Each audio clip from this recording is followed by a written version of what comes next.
It is very late here in Kentucky. It's, what is it, 1:45 or something. I just got back here after looking at some horses, and one of our clients messaged me and said, "You're under attack on social media for only buying cheap horses." Well, I don't want to pay a bunch of money for horses. I was the underbidder on a bunch of horses tonight, but really, to be honest, the ones I got are the ones I want to talk about, the ones that I think we did good on. I certainly didn't think we'd come here and buy Compass Rose's brother by Muscle Hill. We looked at him the first day we got here, just quick, and we come back the next day, and the guy said, you want to get out? And I said, no. He said, oh, you never know. I said, I know. We're not going to be able to afford them, so I have no interest in pulling horses out that we're not going to buy. And Amy actually reminded me when the colt was going in the ring that this is the brother. I had to look twice, as nobody was really bidding on the horse. We ended up buying him for 22, but I thought I was going to get him for 15, which is exactly what we paid for the horse before Compass Rose's brother. What's his name? His name is 185. I'm Hill on Wheels. Oh, great name. So I'm Hill on Wheels we bought for $22,000. I can't say enough about the horse. A good-looking horse, well put together. Looks a little bit like his sister is a Muscle Hill, and we paid $22,000 for him. Before that, we bought hip number 151. Now, this is a horse that was on my radar. I looked at him a couple of times. I decided not to do a video on him because we'd done a ton of videos on Always Be Mickey's, and they sold pretty lukewarm, really. Many of them for $25. But another one I looked at, Jimmy Tactor bought. Tim Tetrick bought one for $15,000 also. I don't know why they weren't going stronger, but they were. I mean, this was a colt out of a mare with a mark of 150 and made $760,000. She threw a Bettor's Delight colt named Delightful Dragon that also made $820,000. I mean, it's a strong family and a good-looking colt. I was really, really happy with them when we went over to look at him at Cameo Hills afterwards also. So 151 followed up by after I bought the trotter last night for 118, number 118 for $15,000. I guess there were some people heckling me on Facebook. I'm not going to go out there. Listen, I'm going to go through. I'll tell you exactly who I bid on tonight. A number of our clients were standing right there, and we didn't get the horses. I mean, if you're going to be conservative, you have to be conservative. I didn't want to go in there and just spend your money like it was other people's money. I mean, when you looked at last night and what went on, the lunacy, some of it, I guess they're good horses. It's Lexington, but I to spend $1 million, 800,000, 700,000, it's just mind-boggling to do, and that isn't what I'm there to do. I'm there to find value. I think we found it last night on day one with hip number 118. I certainly think we found it tonight with the Fat Cobra. It's a great name. The Fat Cobra, the Always Be Mickey colt. I definitely think we found it in the Muscle Hill colt, the brother to a horse that we knew. There was a lot of people looking at the pedigree. Sure, they were all talking about Lima Playmate, but they didn't know what we knew. They didn't know how good Compass Rose DC was for us all summer. And this was her bigger, stronger brother by Muscle Hill. Now we're going into a jurisdiction where they just spent $1 million on a Muscle Hill, and plenty of other ones went for high six figures. But at the same time, I think we under-purchased a nice colt by Muscle Hill. Whatever he turns out to be, he turns out to be. But I can tell you this, certainly looked like he was worth a lot more than $22,000 to me when we were down here in Lexington. Then obviously, I guess the crown jewel, so far would be the fact that we purchased Vegas Vacation's brother. He was a betting line colt. I thought he looked really, really good in the back ring. I looked at him once. This was a colt, again, I didn't think we could afford, so I didn't spend a whole lot of time doing videos on him. We videoed quite a few horses that I thought would go for a lot of money. And I just didn't want to keep sending you horses and horses and horses that we couldn't afford. This just appeared to me was a horse that we couldn't afford. So I didn't do a video on him either. I'll do one tomorrow, and you'll see for yourself. And that's the one thing about this. People can look at the videos and say, it's crooked, it's this, it's that. I'll do a nice little video for you tomorrow. You're going to see for yourself which ones are crooked and which ones aren't. The four that we purchased are exactly how they're supposed to look. Want to get in there tomorrow and do videos up. Oh my God, they said they were shipping them in the morning. Wonder what time they're leaving. I'm going to try and get in there tomorrow and do videos of them before they leave. I guess we'll have to see. If not, you're going to have to wait till we get them back to Canada. But I can assure you, the betting line colt looks just fine. The Always Be Mickey colt looks just fine, and obviously the Muscle Hill, very happy with him also. Those are the ones I bought. Let me give you a little quick rundown of the ones I didn't. I can start with one in the 200s. Rosie's War Bonds. I put this horse back on the list because I had him rechecked again to make sure either he was originally or he was a stallion. The consignor was willing to change it accordingly. The vet looked at the horse again and said, no, I can feel both testicles up in the channel, up in the channel, not on the abdomen, that would be originally, but in the channel where they're going to drop. So he was left as a stud. Rosie went for $100,000, and I was the underbidder at 95, which was pushing it. I said this horse was around 70 to 80, maybe 90. 95 was as high as I could go. I could have got him for $102,000 probably. That was the top thing. And I told you guys this afternoon when I made my video, you know, if I can raise my hand and confidently say to myself that this horse is worth more than I'm about to bid on it, then I'm doing my job. And at 100, Rosie was pretty much topped out. You know, yeah, he's a full brother to Riveting Rosie, but at the same time, he's also got other brothers and sisters that weren't Riveting Rosie. And at the end of the day, I thought 100 was a lot for that muscle mass colt. We had other horses to bid on, we still do, and I decided to pass. So I let Rosie's War Bonds go. The first horse I bid on was the first horse that we did a video on day 2. It was Vogue Way, number 133. I went to 32,000. He went for 50, so it wasn't like I was the underbidder. I liked him, but I didn't love him. Now, I was a little surprised. Number 148 was out. We did a video of 148. I thought this was a fantastic-looking horse. Big, strong filly by American Ideal. In fact, one of our clients loves the American Ideals. This was the filly that I had pushed forward to them, and she was out late. They said she had a stifle that was locking. They had a vet check done, and they sent her to get operated on. So, just as well, I suppose. Next was hip number 151, the Fat Cobra. I bought him. Thought he was a good purchase. Great name. Nice horse. For $15,000, as I said, the Always Be Mickeys. I am shocked for a horse that was the fastest horse ever to look through a bridle. Clearly tough. He broke both his hind cannon bones at 2 different times. I guess maybe people could say structurally they were concerned, but an unproven sire, I mean, for the love of God, this was an extremely fast animal. And people just weren't bidding on all of them. Some of them went high, but a lot of them went a lot lower than they should have. And I think that was the case here with the Fat Cobra. Good family. Mother made $750,000, over $750,000. I already had a brother by Better's Delight that made over $800,000. Pretty hard to go wrong with the old Cobra. So at $15,000, we bought him. Now, I'd say at this point in time of the night, this is when the heckling began on social media, I guess. Who gives a shit? I don't care. So 152 was Stonebridge Blue Chip. I bid on this horse. I was the underbidder on this horse. Who did get him? Brian Brown got him. No, that's a lie. I was out at 50. Somebody bid 52. Somebody bid 55. Brian got him for 57. I was out at 50. I was not the underbidder. But I did bid on Stone Cold Blue Chip and Always Be Mickey. Good looking brother. Good looking colt. His brother sold for $250,000 last year. So I think probably at 57 he was worth the money. Had I not bought the Cobra, I might have had a few more bullets for him. But Brian Brown's got some serious money behind him, so I think it would have been a moot point. It was going to be over regardless. Number 157 I bid on. That was Trip 7's Blake McIntosh got that horse. I was not the underbidder again. I believe I only went to 42,000, or I think maybe 40. Blake was up at 67. Not saying the horse wasn't worth it. Good looking horse. But I was not the underbidder on that one. Hip number 161 was Cassandra Cruz, and I love this filly. 37,000, I think, was probably a good purchase on the behalf of Menhammer Stuteri. Oh wow, Sweden. I like this filly. I really did. I liked her video. Amy didn't like her, but I really, really liked this filly.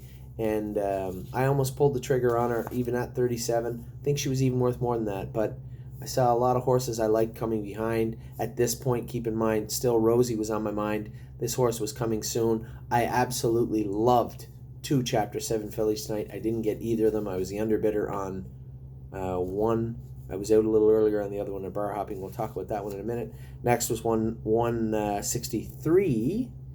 Was 2 later, and that was Miss Mayflower. 40,000. Aki Svanstedt got this filly. I really should have kept going. This was a horse that I thought was really, really nice. This was the Southwind Frank filly, brother to Russell Hill. I did the video on this filly. I really liked her. But I opted again. In my mind, Rosie's coming. A couple of the other fillies I really, really liked were coming. I opted to stay away from Miss Mayflower. And we were out at 30. She went for 40.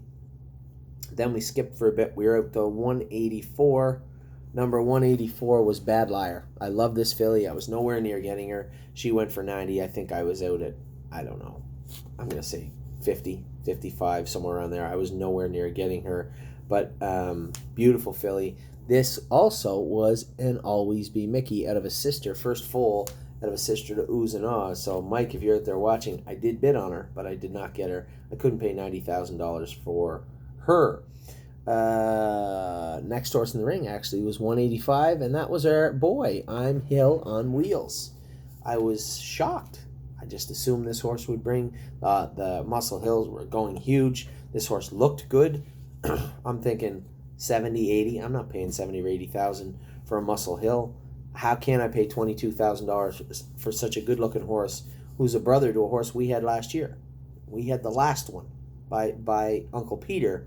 This is a Muscle Hill. Looks like an upgrade too, but $22,000. Geez, I paid $16 for Compass Rose DC. It was pretty hard not to pay $22 for her bigger, stronger brother. 187. Tim Tetrick bought this horse. I wasn't in. I just thought I liked this horse, and it was worth mentioning that while we were out there spending money and people are making fun of us, guys like Tim Tetrick are buying Always Be Mickeys for 15, 17, 30. Also, it's frustrating, but at the same time, this is my job. I take my job very seriously. We're here looking for value.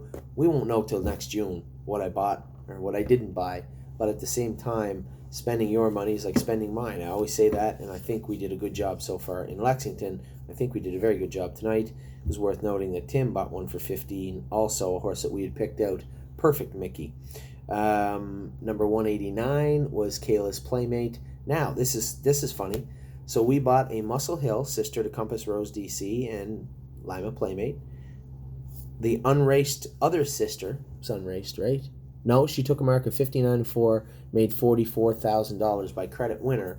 Had a Father Patrick, $75,000. The Father Patrick, out of a sister to Compass Rose DC, sold. I have no idea. I looked at them both. I like them both, but it makes no sense to me. 194, I really, really liked. Carl Jameson bought this horse. This was a horse I talked about, but now at this point, this is a trotting colt by, no, I got the wrong number on here. It was not 194. It was, I don't know what number it was. 196, 190. It was 190. My mistake. This was a horse I talked about. Day at the Gym. This was a muscle mass colt I thought was really nice, but again, now we're 10 hips away from Rosie's War Bonds. I can't spend 40 on this horse and then realistically think I can buy this other horse. So I had to let him go. 40,000 I think was a very good purchase by Carl Jameson on Day at the Gym. Then then was Rosie, number 200. So I bid on Rosie. I kept going and going and going. I had 95,000 circled right on my catalog thing as a top end number, and that's what I went to. 95. He went for 100. I really think it was getting pretty slow at the end. I think I probably could have got him for 102, but I stopped at 95, and we didn't get Rosie's War Bonds. That's the way it is. Next was another horse I thought was outstanding. Real good looking horse, number 208. 7 Shines On. This was a filly by Chapter 7, first foal out of a sister to Classic Martine. Great video. Horse looked fantastic. What the hell am I doing? Eat jubes. I'm doing a video. Just a really good looking filly. I didn't come anywhere near her. She went for 102. I was out at 80. And I could have made a very strong argument for the $80,000 purchase of 7 Shines On. I was $20,000, $22,000 short. Next horse in the ring was Threads of Silk. This is a horse we did a video on. First foal out of a sister to Rockin' with Dewey, silky, flashy, and fast. Ben Bergeron had all the ones through this family, so it's no shocking that Ben Bergeron got this filly. He went to 50. I think I was out at 30 on this filly. Thought she was nice looking, but again, had a ton of horses left in the sale I wanted to look at. I had a top end of 35,000 on the filly. I was out at 30, and Ben bought her at 50. Looks like she probably could have been a good deal too. I don't know. Number 215 was the next one I bid on. That was Slob Kebab. Amy loved Slob Kebab. It was Amy's favorite horse in the sale. I don't know if it's a name or not, but he was a good-looking horse. Aki Svanstedt bought him for 40. I was out at $25,000. Number 221 I was very close to. That was Feel So Free. I told our clients that were there, so we were putting together groups for a Chapter 7. Hopefully a Grand Circuit horse, right? A lot of people were on board. I appreciate and I appreciate the effort that everybody put to raising their hand and saying, hey, I'll buy 5, 10. We had enough money to buy a couple of horses, but they didn't vet out real great. This filly here I thought was one of the better looking Chapter 7s in the entire sale. Just her breeding wasn't strong. Like, she had, her mother made $400,000, but she's by Steeler Spur. I don't know what the hell a Steeler Spur is. $29,000 made. It's a Super Bowl horse. Second Dam had $200,000 made. There's horses in here, but no brand name horses. No horses I could hang my hat on. Certainly none that I could sell our clients on for a 6-figure horse or above. She went for 65. I hung in as long as I could. I was out at 60, but she went for 65, and I did not get Feel So Free. Really, really like that filly. Number 234 was the next one. I was licking my wounds for a little while. That was Stonebridge Amore. You guys might know that horse better as Stonebridge Simba's half-brother. 45,000 I think was a little high. I thought he'd bring 27. Actually, this horse cost me a drink. I bet Steve Palermo that we could buy him for 28. Steve said closer to 50, and he went for 45. Really thought this horse would go for less money, but I can't pay 45,000 for a 14th foal with a scar on his knee. That's not very responsible, so I didn't. And that's not to say that he wasn't worth it. Les Écuries d'Orleans bought the horse, so good luck with him. Great family, obviously. We like Simba, and the filly they paid $187,000 for, which would be the full sister to the one that sold tonight. Next was 265. Oh yeah, I Can Do It All. This was the sister to Cool Clifford, who you guys may remember we went to buy 2 years ago and then backed out. This was the full sister, gorgeous filly. She looked awesome. I don't know if she looked 100,000 awesome, maybe, but she looked good. We didn't get anywhere near 100,000. I was out at 65, but I really thought she was a nice filly. 100,000 was plenty for a muscle mass filly, for a Cadabra filly like this. She was nice though. She was a nice filly. Number 276, almost done. 276 was How You See Me, another Cadabra. This was a brother to Market Share. Good-looking colt, was towed out a little bit. I didn't think it would bother him. I watched his video a little bit. It looked like he was going to slide up over his knees. Real nice gait, Cadabra-type body and look to him. He went for 65. I wasn't the underbidder. I was out at $45,000. 278 was Crazy and Wild Guy. This was a beautiful colt. John Bootenshane, I know you don't watch these videos. Somebody's going to tell you. I was the underbidder on this horse. I don't know how far you went. You were 15 feet away from me. John Bootenshane, I'd say between John and I, we cost ourselves about, well, I guess I cost you $20,000. I was the underbidder on Crazy and Wild Guy. Sorry, John. Number 290 was the next one I bid on, and I got him. This is Braemar. Braemar is the betting line. Betting line brother to Vegas Vacation. Very, very good family here, all the way through to the end. I obviously goes without saying Vegas Vacation was a fantastic animal. This is his brother by betting line. Decent sized colt. I watched him in the back ring, watched him. We'd seen him in the yard the day before. I didn't do a video of him because how are you going to buy Vegas Vacation's brother? It's not like there's 15 foals in this family. There's 8 living foals in the family. 7 of them are winners.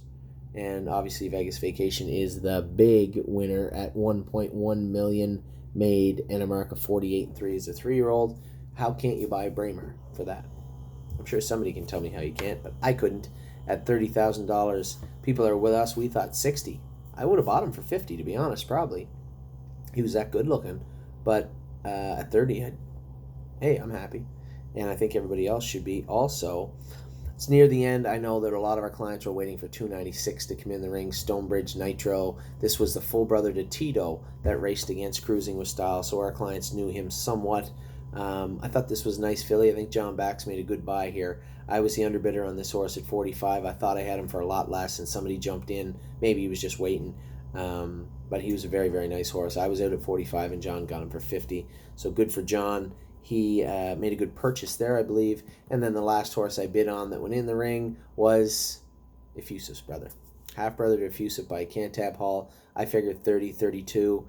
I even went to 36 on him, and he went for $45,000. John Davino, agent for somebody, ended up with the horse. So that's how the night shook down. I did bid on a lot of horses. And people are going to say, oh, you bought cheap ones. You say what you want. I did what my job is. Came here to find value, and I think we found 4 horses. I've spent $82,000 buying 4 horses over 2 days, the first 2 days of Lexington. I got a betting line brother to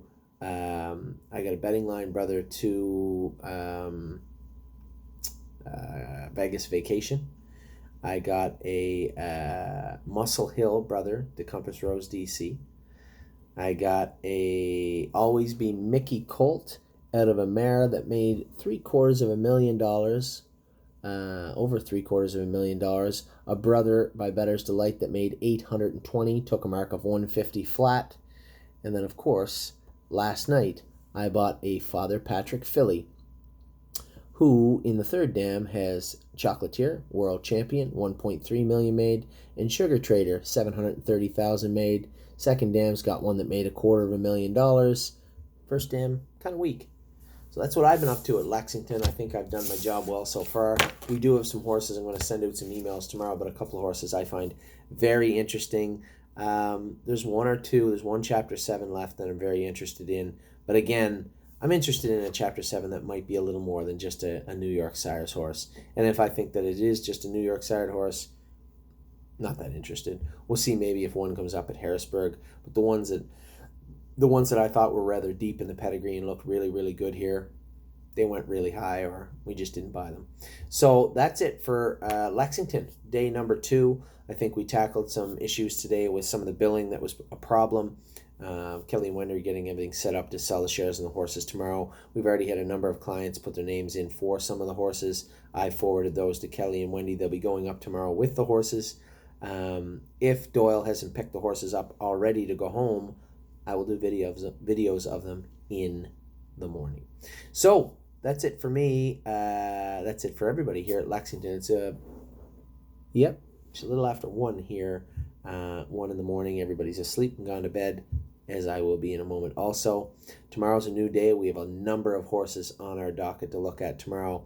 If you're interested, let me know if you want to partner with us. I know a lot of people have been looking at what we bought and what we have coming up. Again, in search of value, I think we did pretty good so far. It's $82,000 we've spent so far here in Lexington. 3 more days of sales left. Talk to you soon.